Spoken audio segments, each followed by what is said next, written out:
Bonjour à tous, aujourd'hui nous allons parler de la dentelle alimentaire. On me l'a tellement demandé que voilà.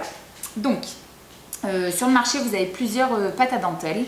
Donc on me demande toujours voilà, celles qui sont bien, etc. Moi j'aime bien la Modécor, donc la Sweet Lace. Vous avez la Flexi Ice aussi de Square Kitchen qui est pas mal.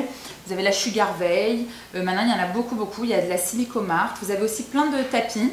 Donc voilà, vous avez les grandes Silicomart. Voilà, vous avez plein de motifs, moi je les aime bien. Vous avez aussi les Modécor qui sont pas mal. Voilà. Donc voilà, vous avez vraiment le choix maintenant. Donc là, aujourd'hui on va utiliser de la Sugar Veil. Alors en général, fiez-vous toujours aux quantités qui est écrit sur les paquets. Donc moi aujourd'hui la Sugar Veil c'est 142 g de poudre pour 120 g d'eau. Donc en fait je vais diviser par 4 mes quantités pour pouvoir utiliser seulement sur un tapis. Donc il faut savoir que toutes les pâtes vont dans tous les tapis. En tout cas moi je les ai toutes utilisées, toutes testées, elles vont toutes dans les autres tapis. Sauf la Sweet Lace Express qui est une pâte qui est déjà mélangée, il n'y a aucun mélange à faire. Vous la prenez, vous la malaxez et en fait vous la mettez que dans ces petits tapis là qui sont vraiment adaptés juste à la Sweet Lace Express. Vous avez aussi les petits kits, les starter kits. Vous avez la pâte avec la petite spatule et avec le tapis. Donc c'est de Modécor, ça s'appelle la Sweet Lace Express. Et ça fera l'objet d'un autre tuto, donc pour de la dentelle en 4 minutes. Voilà. Donc aujourd'hui, donc du coup j'ai fait 35 g de poudre pour 30 g d'eau. Donc j'ai divisé mes quantités. Je vais mettre l'eau dans ma poudre. Donc j'avais déjà préparé mes quantités avant. Et je vais remuer pour ne pas du tout avoir de grumeaux. Donc je vais incorporer l'eau avec la poudre en fouettant avec une fourchette pour qu'il n'y ait plus du tout de grumeaux. Ça va faire une pâte un peu gluante qui va me permettre après d'étaler dans les tapis. Donc voilà, là j'ai plus du tout de grumeaux. Donc ensuite, hop, j'enlève ma fourchette. Donc je vais prendre le tapis ainsi qu'un petit smoother ou une corne, comme vous voulez, mais bien droite surtout. Et ensuite, je vais prendre ma pâte et je vais la verser dans mon tapis, vraiment très peu. Et ensuite, donc avec ma corne bien plate, je vais mettre la préparation, donc la dentelle. Donc qui n'est pas encore de la dentelle, c'est un liquide un peu visqueux ou gluant. Et je vais remplir mon tapis en raclant bien et en remplissant uniquement dans les petites insertes du tapis. Donc verticalement et horizontalement, je vais remplir mon tapis entièrement. Donc ça peut prendre même jusqu'à 5 minutes, il n'y a aucun problème.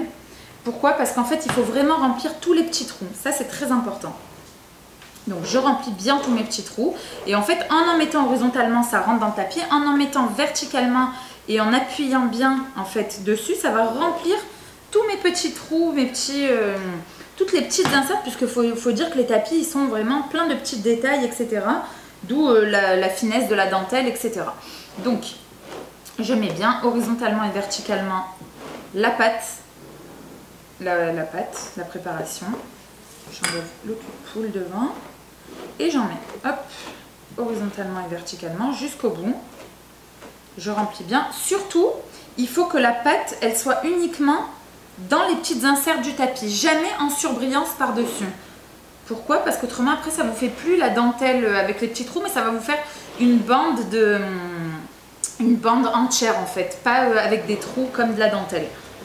J'espère que je me suis fait comprendre. Donc voilà, j'incorpore, je mets bien ma pâte à dentelle dans les petites insertes. Alors, pourquoi diviser par 4? Ben parce qu'en fait, ça ne se conserve pas très bien une fois que c'est mélangé. Donc du coup, vu que j'ai qu'un tapis à faire, je divise par 4. Si après vous avez beaucoup de quantité à faire, etc., bah vous laissez les doses, vous divisez ou par 2 ou par 4. Enfin voilà, après vous auto-gérez. Sachant que voilà, là j'ai fait pas beaucoup de poudre et pas beaucoup d'eau et je remplis quand même plus d'un tapis et même un petit, on peut remplir. Donc voilà, je mets bien dans les inserts. Voilà, je racle très bien, vous entendez le bruit que je fais, vraiment je racle pour faire rentrer la pâte à dentelle dans les petites inserts, mais pour qu'il n'y en ait plus du tout en surbrillance en fait. N'ayez pas peur de racler vraiment. C'est ça qui fait la finesse de la dentelle en fait. Donc voilà. Hop, je récupère pour en mettre dans les petites inserts et enlever le superflu avec la petite raclette.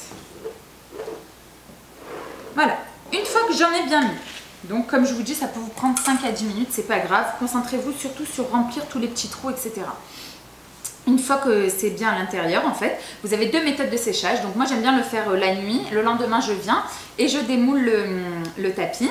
Et donc ça sort très bien, je vais vous expliquer comment on démoule. Ou alors vous avez le four. Donc en fait, en général, ils préconisent, un peu tous les fabricants de pâte à dentelle préconisent entre 60 et 70 degrés. Adaptez-vous à votre four, jamais plus. Donc moi j'ai commencé par 50 degrés pour voir ce que ça donnait à peu près. Et j'ai mis pendant 10 minutes. Et en fait, il faut vraiment que la texture, elle soit plus du tout gluante, que ça fasse comme vous allez le voir quand on va la démouler. Donc en fait, le seul moyen de savoir si votre dentelle est bien faite, c'est en appuyant. Il ne faut plus du tout que ça soit gluant et que vous ayez pas cette petite pâte là sur la main. Voilà, donc du coup, vous allumez votre four et vous mettez entre 10 et 15 minutes, doucement, doucement. Tant que c'est pas cuit, vous rajoutez par 5 minutes, maximum 70 degrés.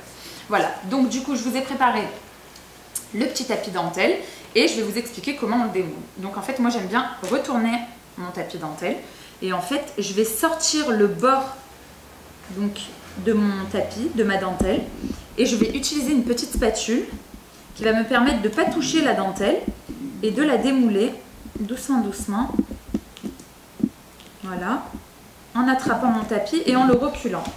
Hop, le premier, et pareil, hein. Donc c'est pareil pour les grands, hein. Vous restez toujours sur le début et vous démoulez avec votre petite spatule, toujours en attrapant la dentelle sans l'abîmer. Si vous avez des petites imperfections que c'est un petit peu resté, ben vous pouvez les enlever après, hein. Voilà.